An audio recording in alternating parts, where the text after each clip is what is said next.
beat him. The feed, Sherlin beat, he's falling down. Schreiner the save, but then taken away by Heningburg, and he scores!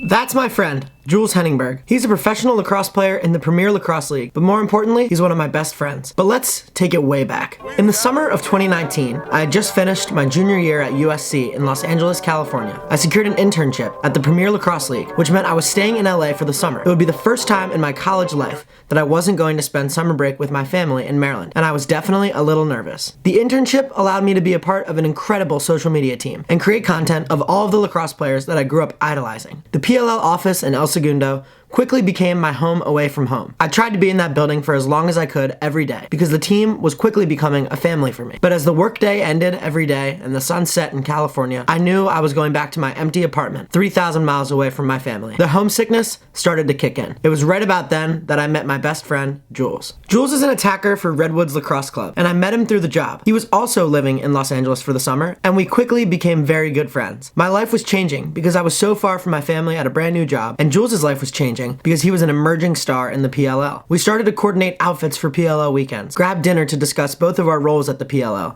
and just vibed right away. Even Johnny Williams from Rayo's Hollywood, my favorite restaurant in America, started to grow close to Jules. It felt like I had a big brother in LA, somebody I could always rely on. During the week, we would mob in LA. What Instagram account can they go to find all your fashion?